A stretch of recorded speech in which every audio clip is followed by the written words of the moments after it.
Boa noite.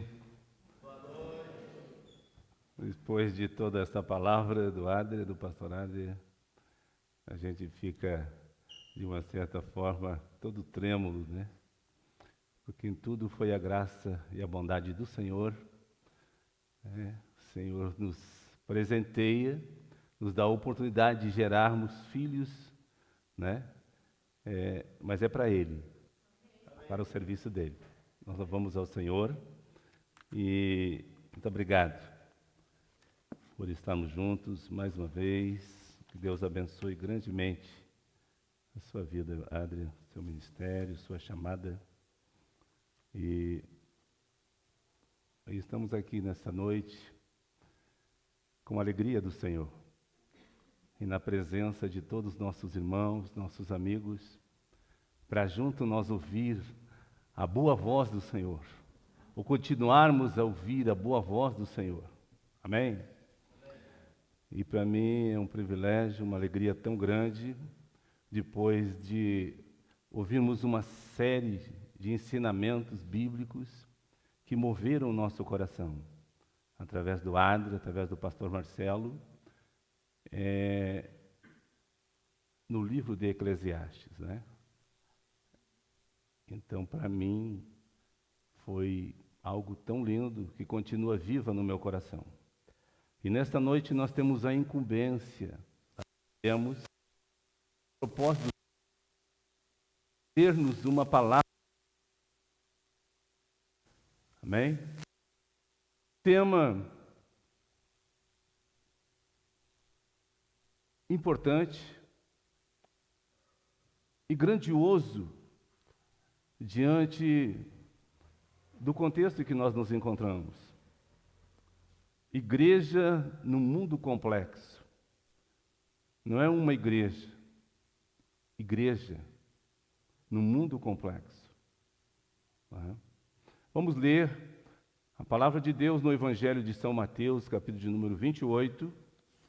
Desde o versículo 1, nós queremos fazer leitura na palavra de Deus.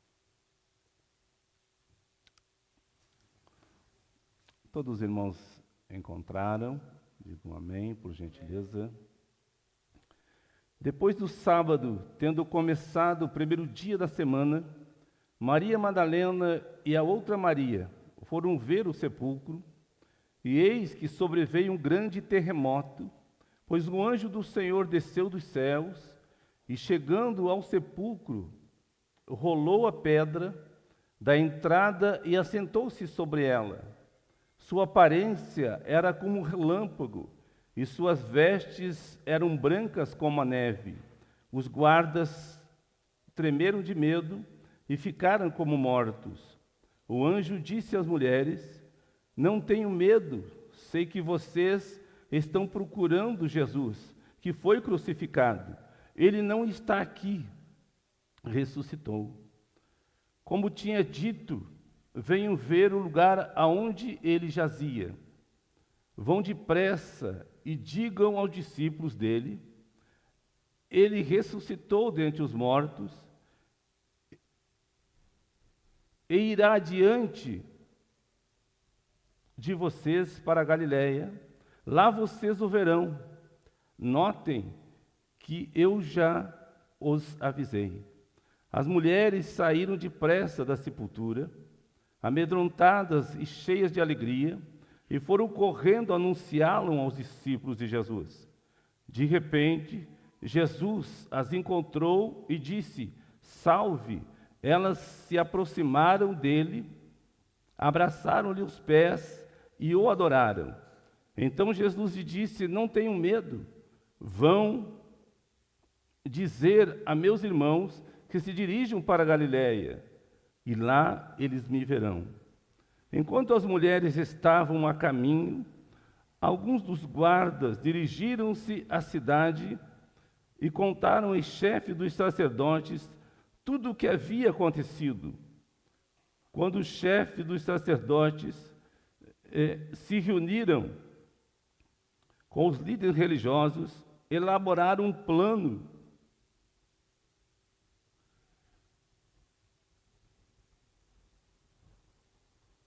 deram aos soldados grandes somas de dinheiro, dizendo-lhes: vocês devem declarar o seguinte: os discípulos dele vieram durante a noite e furtaram o corpo enquanto estávamos dormindo.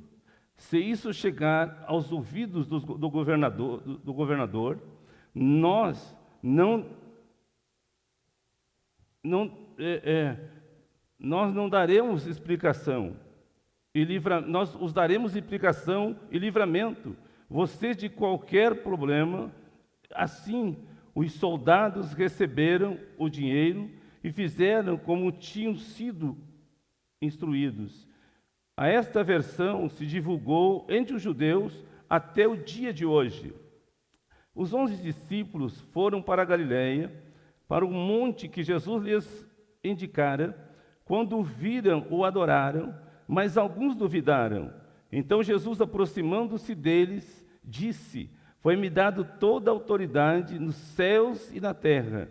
Portanto, vão e façam discípulos de todas as nações, batizando-as em nome do Pai, do Filho e do Espírito Santo, ensinando-os a obedecer a tudo que eu lhes ordenei, e eu estarei sempre com vocês, até o fim dos tempos. Amém?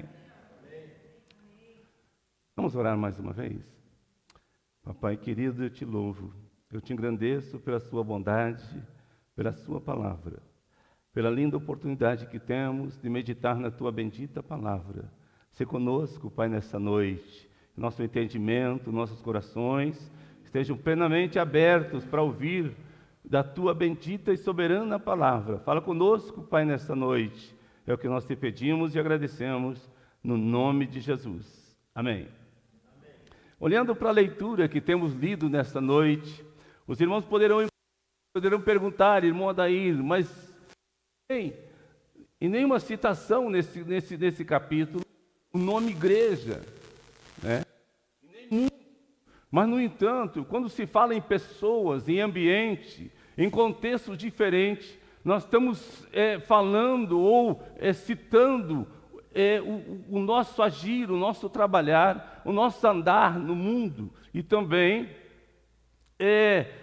o evangelista Mateus foi o único que falou, que citou a palavra igreja, o que nos trouxe o exemplo de igreja, citando inclusive o que Jesus havia falado, que Jesus disse assim: Pedro, o que vocês dizem de mim? Primeiro, ele perguntou: o que os povos dizem de mim? E eles começam a dizer: uns dizem que você é o João Batista, que você é o Elias, ou que você é alguns dos discípulos, ou algum dos profetas. E vocês, o que vocês dizem? E aí Pedro diz assim: eu digo que você é o Cristo vivo, o Filho de Deus. E Jesus diz para Pedro: Pedro, isso aí não é de carne que tu está dizendo isso, mas isso vem do teu próprio Espírito. Não foi a carne que te revelou, mas foi o Espírito de Deus que se revelou a você. Por isso que você dá essa resposta. E Jesus vai além dizendo, ele disse: Pedro, tu é uma pedra, mas no entanto, sobre esta, falando do próprio Jesus, ele dizendo: sobre esta pedra eu edificarei a minha igreja na superfície da terra. Amém? Irmãos, quando nós falamos da trajetória de Jesus na superfície da terra, nós olhamos, em primeiro lugar, para o capítulo 1 do Evangelho de Mateus, que é a genealogia de Jesus. Desde o versículo 1 até o versículo de número 17, a Bíblia vai nos narrar, ou vai trazer dentro da genealogia de Jesus, pelo menos 42 gerações, que habitaram no mundo antes de Jesus. E todas essas gerações apontavam para o grande rei que haveria de nascer para o povo de Israel, ou para defender o povo de Israel. De Abraão até Davi, que são 14 gerações. De Davi até ao exílio da Babilônia, são 14 gerações.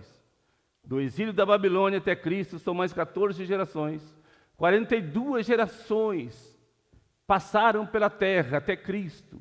E todas essas gerações aguardavam, ou dentro de todas as gerações, era aguardado a vinda de um grande rei que viesse para governar o povo judeu, um rei que fosse conhecedor da política e da religião.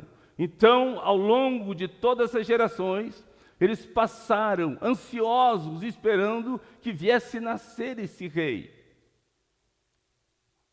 A Bíblia vai nos dizer que no ápice dos tempos, Jesus nasce em Jerusalém. Passaram muitos reis, muitos governantes, mas todos, desde o Pentateuco, os livros históricos, os livros sapienciais, os profetas, todos de igual modo apontavam para uma pessoa, Cristo. E quando nós olhamos para os evangelhos, que são as genealogias, que são as biografias, olhamos para os livros históricos, para as cartas pastorais, as cartas paulinas, as cartas universais, e também o livro de Revelação, o livro de Apocalipse, que todos apontam para uma pessoa, para Cristo.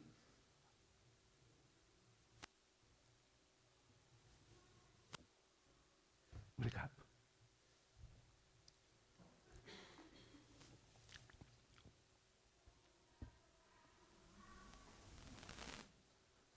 E o Evangelho de Mateus,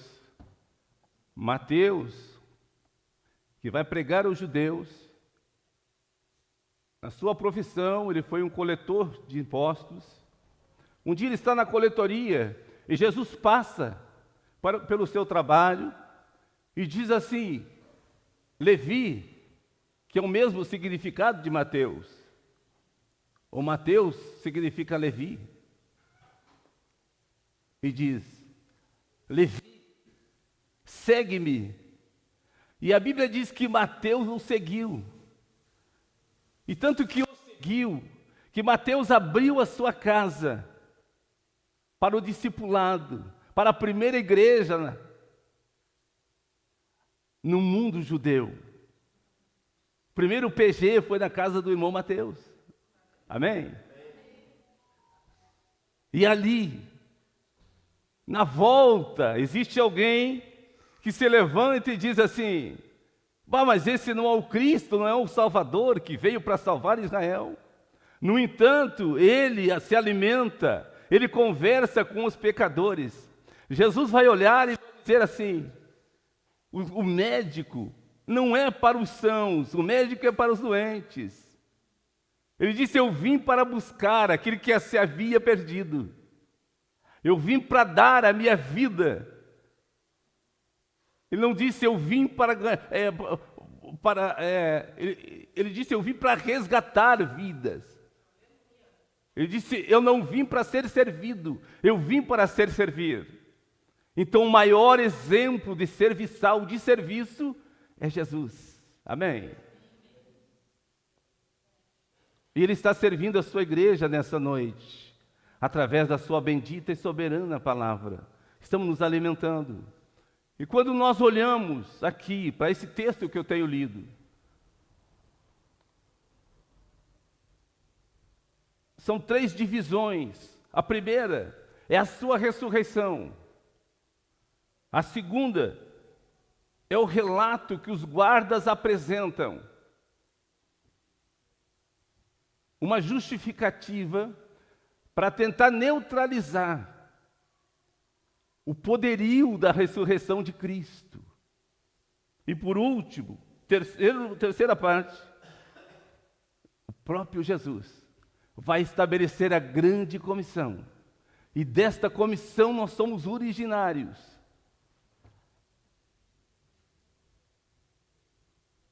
A nossa origem nasceu lá, no próprio coração de Cristo, que é a sua igreja. E nós somos diuturnamente alimentados e nutridos pela presença viva e real dele. É por isso que nós chegamos ao contexto do mundo, ao contexto em que nós vivemos, o contexto que os judeus viveram, o contexto que foi formada a primeira comissão, são diferentes do nosso contexto. Mas o trabalhar, ele não é diferente, ele continua o mesmo. Porque Jesus, a sua mensagem, ela é autêntica, é profunda, continuamente. Ela não cessa de bater. Tanto que o escritor, o apóstolo João, vai escrever: eis que estou à porta e bato. Quem abrir a porta, eu entrarei e cearei com ele. Amém?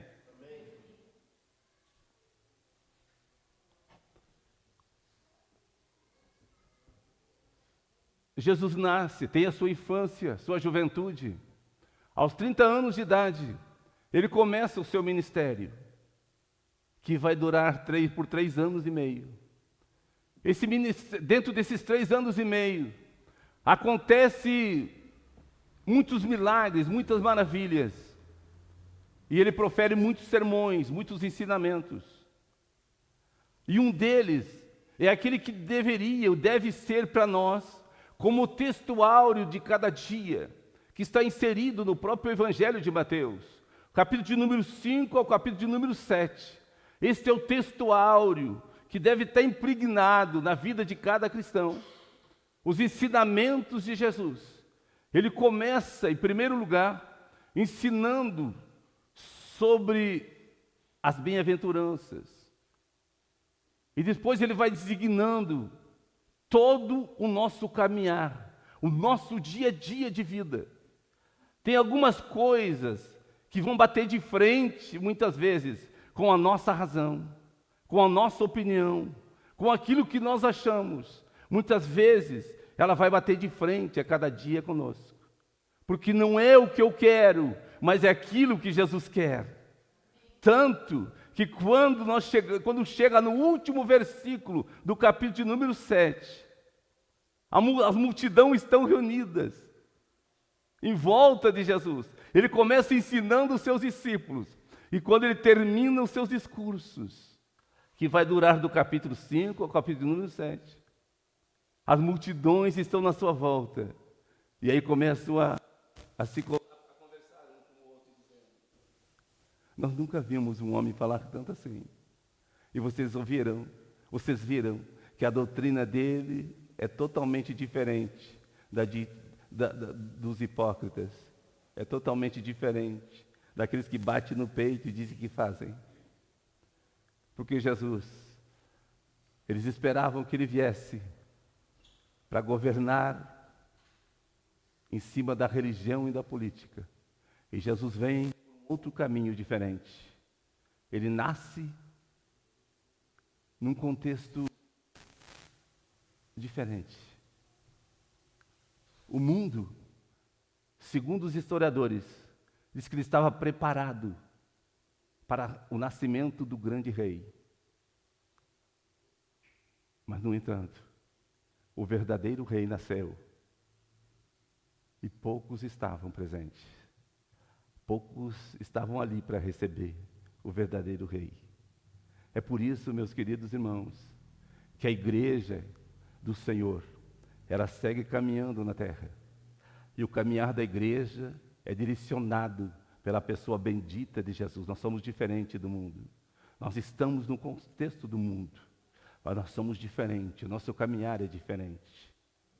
Amém? Eu pude, irmãos, dentro desse texto, eu pude escrever alguns subtextos. O primeiro ponto é a nossa esperança e certeza de fé. A segunda, a identidade. Jesus vai se identificar. Em terceiro, a igreja é instituída. Em quarto, as ordenanças que Jesus vai deixar à grande comissão, aos seus discípulos e também à sua igreja.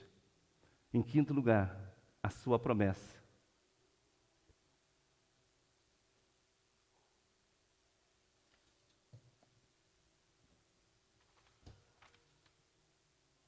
Primeiro, a certeza que temos que Jesus ressuscitou. Já fazem 2000 anos que o Senhor ressuscitou. Amém? E ao longo dessa história,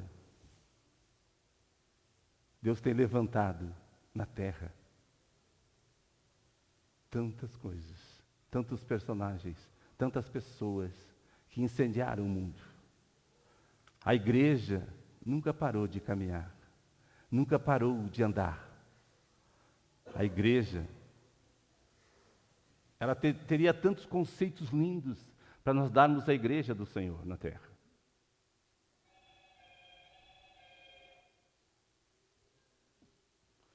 Primeiro, ele nos ensinou a conhecê-lo. Nos versículos de número 6, 9 e 10, nos levam a entender e nos fazem claramente que Jesus ressuscitou. E o texto que lemos, Maria Madalena e Maria, mãe de Tiago, vão ao sepulcro. E lá são recebidas por um anjo que desceu do céu. Ele move a pedra e diz a elas, se apresenta a elas, e elas com medo, apavoradas, ele diz, eu sei que vocês estão buscando Jesus, ele não está mais aqui, ele ressuscitou.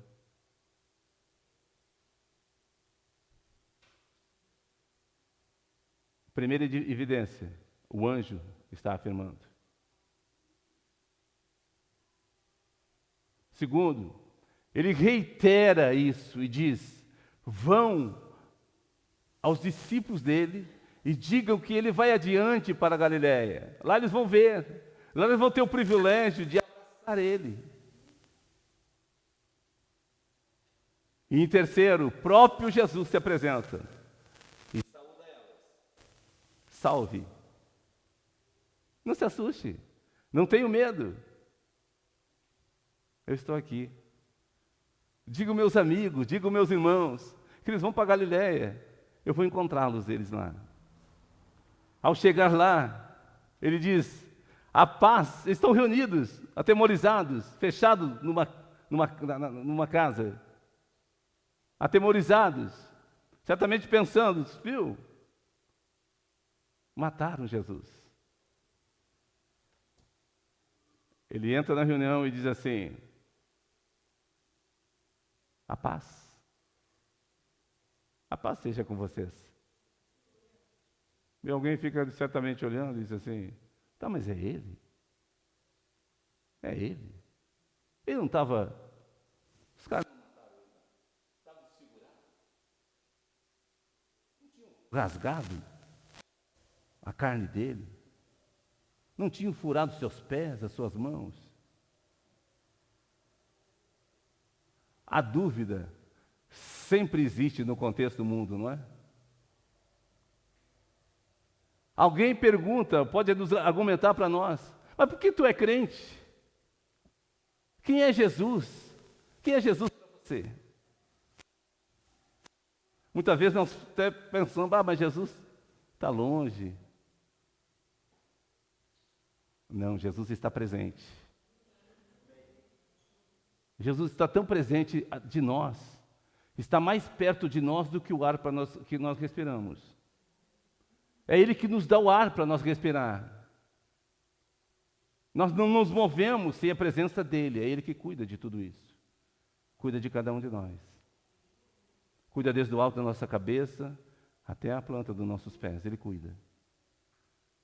Ele não cuida apenas de uma parte, Ele cuida todo o contexto de vida, tudo. Amém? Segundo, a nossa esperança e certeza de fé. A certeza que Jesus ressuscitou, que pregamos e vivemos com Ele e para Ele, e que nos ensina a conhecê-lo, e a uma intimidade tão grande, tão profunda. A maneira que Jesus trabalha com o ser humano é uma maneira tão grandiosa que nós só podemos exemplificar dizendo que é um milagre. Não tem como nós exemplificar a maneira que Jesus trabalha. pega pessoas difíceis, pessoas rudes e transforma. Só o poder do nome de Jesus. Amém? Amém.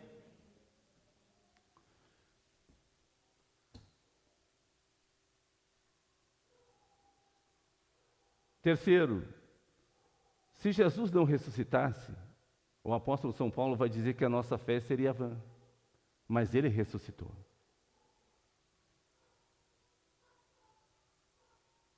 E a veracidade da ressurreição, ela é bem estabelecida pelos relatos das testemunhas da palavra de Deus. São muitas e muitas testemunhas que se referem à ressurreição de Cristo. Então é um assunto definitivamente sem discussão.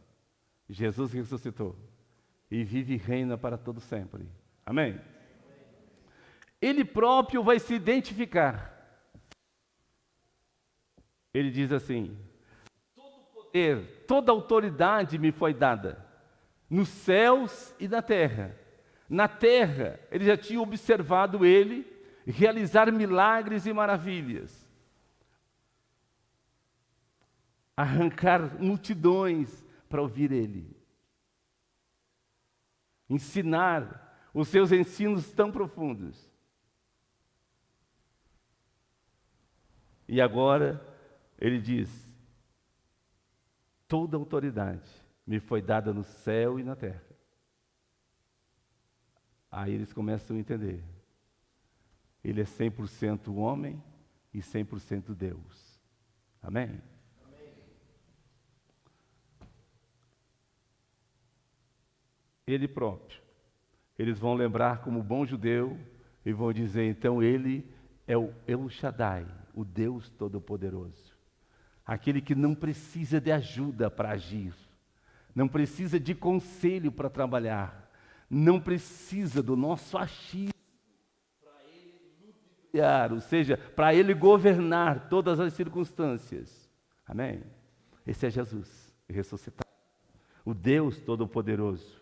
Ele vai se revelar e vai dizer a própria identidade. Não tem como questionar a autoridade e a identidade de Jesus. É inquestionável. Os homens passam, os homens governam por um período de tempo, mas o governo de Jesus é eterno. Amém? O governo de Jesus é eterno. Os reis passaram, ou seja, os patriarcas passaram, os historiadores dos livros históricos passaram, os reis, os cronistas, os salmistas, os profetas, todos de igual modo passaram, na esperança de conhecer esse Cristo que nós estamos conhecendo hoje. O nosso dia a dia de conhecimento com Ele. Porque cada dia nós o conhecemos um pouco mais. Amém? Terceiro lugar, ele institui a sua igreja na terra. E que nasce de um próprio propósito do seu coração. E quando eu digo propósito, eu estou dando uma forma de homem a Jesus.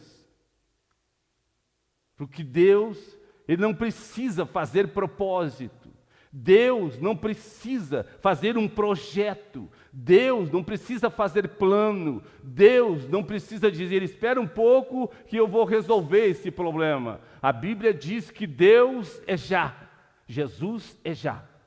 Tanto que quando os discípulos perguntam para ele, ele disse, antes que Abraão existisse, antes que Jacó existisse, eu já existia. E aí eles perguntam, tá, mas quem é você? Ele diz, eu sou o que sou. Amém? Nós, pela nossa limitação, nós temos a liberdade de dizer, espera um pouco, espera que eu vou fazer um propósito, eu vou fazer um plano, eu vou fazer, arquitetar algo para fazer. Deus não precisa disso, Deus é já. Amém? Então, Ele institui a grande comissão, determinando o ide, incumbindo essa missão tão grande e relevante. Hoje, essa incumbência está estabelecida na sua igreja na terra. Por isso, agora, Igreja, organismo vivo em ação. Organismo vivo em movimento. Organismo vivo numa grande obra, num grande trabalho. Amém? Ela é diferente. Ela nunca parou de trabalhar. E ela continua trabalhando. Porque ela é um organismo vivo. E que o próprio Jesus, que é dono dela, trabalha nela. Por isso que o Ader disse aqui dessa noite, nós vamos prestar um culto com alegria, com prazer no nosso coração, Senhor. É um trabalho que o Senhor nos dá a fazer, a prestar a Ele na sua presença. Amém? O apóstolo Paulo, falando aos irmãos de Éfeso, no capítulo 3, versículo 10, ele vai dizer, para que pela igreja a multiforme sabedoria de Deus se torne conhecida agora dos principados e potestades nos lugares celestiais.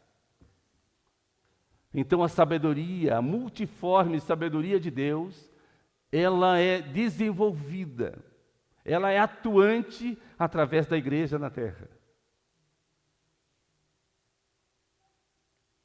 Então não é o plano que eu dou, mas é o plano dentro da sabedoria de Deus que está colocado na igreja, na superfície da terra. Amém? E nós somos bem cuidados por Ele. Somos o seu jardim na terra.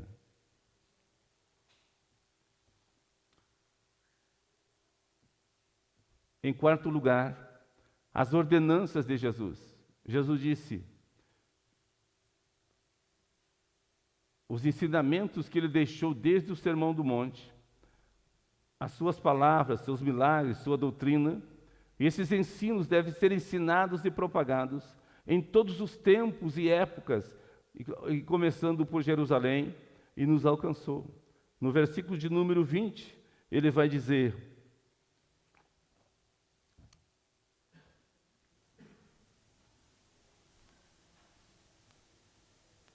do 18, ele diz, aos 11 discípulos foram para a Galiléia, para o monte que Jesus lhes indicara.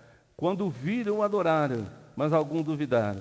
Então Jesus aproximou-se deles e disse, foi-me dada toda a autoridade no céu e na terra.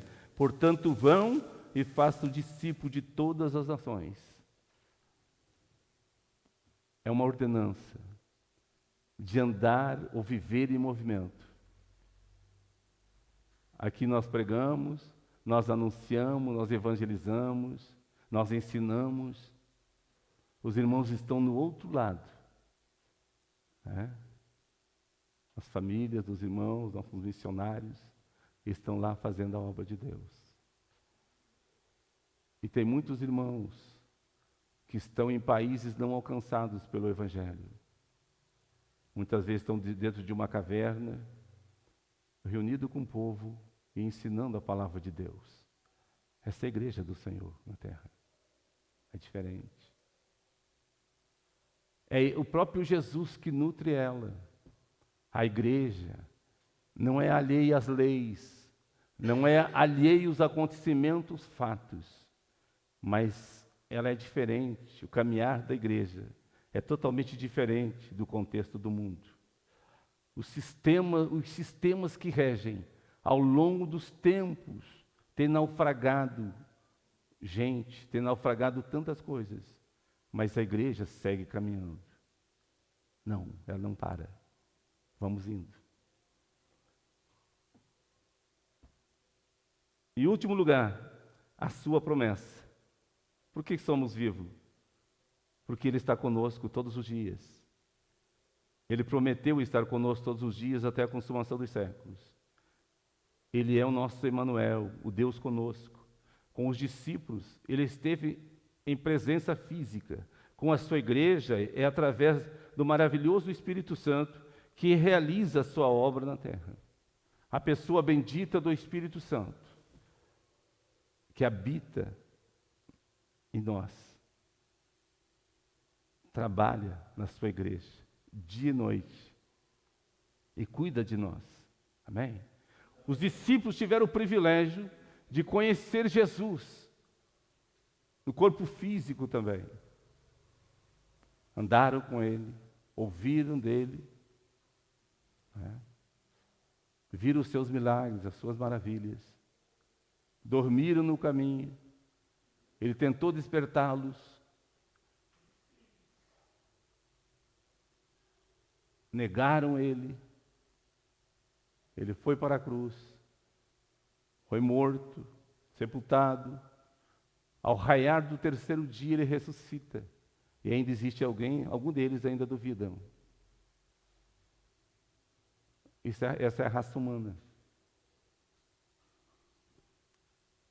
Muitas vezes Jesus está dizendo, eu estou com vocês, e nós estamos desacreditando. Mas aqui Ele diz assim, eu sou Emanuel, o Deus convosco. Eu estou com vocês até o final de todos os tempos. Eu estou com vocês. Não é aquele amigo que anda no nosso lado. Não. Jesus tem o prazer de andar aqui dentro de nós, de habitar em nós e caminhar conosco. Ele nos ouve, Ele nos vê, Ele nos atende. Ele é o verdadeiro amigo. Tanto que, antes de ser assunto aos céus, Ele reúne os seus discípulos e começa uma oração. Primeiro Ele glorifica o Pai, pelo privilégio que o Pai deu para Ele de estar aqui na terra, fazer a sua obra, recrutar os seus discípulos, ensiná-los Ele. E finalmente Ele diz assim, eu te glorifiquei na terra, glorifica o teu Filho, com a glória que nós temos desde a eternidade.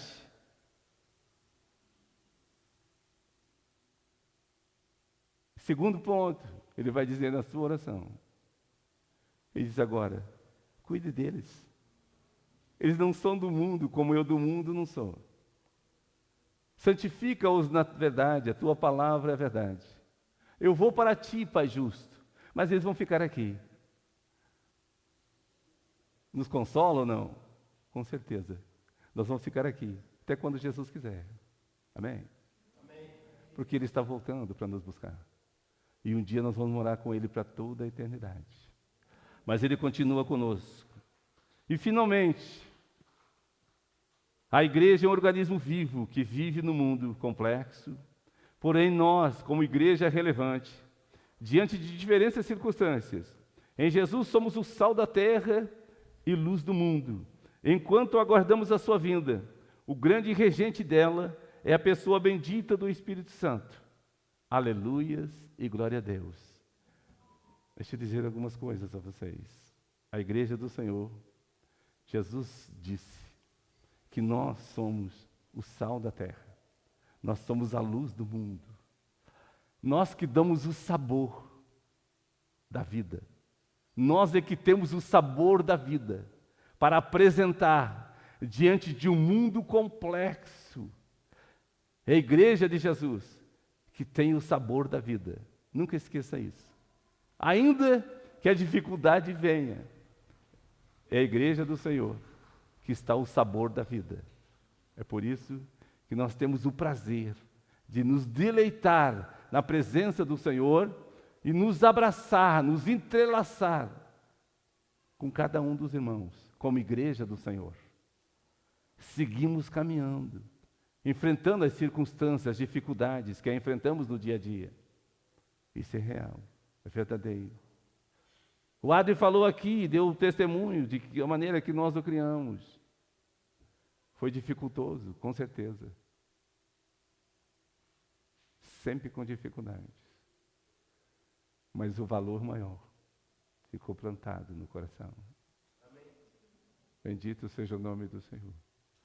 E nessa noite, Jesus nos plantou algo tão lindo, como igreja do Senhor. Eu sinto que os céus continuam abertos, irmão Miro, para todos nós aqui, como igreja do Senhor. Nós somos o que damos sabor. Vamos orar mais uma vez? Incline a sua cabeça. Papai Santo, eu te louvo. Eu te engrandeço, Senhor, para sempre. Me perdoa pela dificuldade das expressões, mas, no entanto, a tua palavra permanece e prevalece para sempre.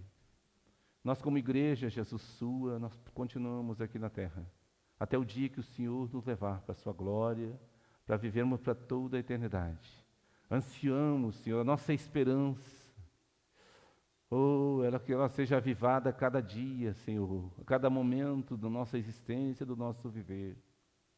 E juntos possamos tributar ao Senhor o mais alto louvor e glorificação ao teu nome. Que só o Senhor é digno da honra, da glória e do louvor.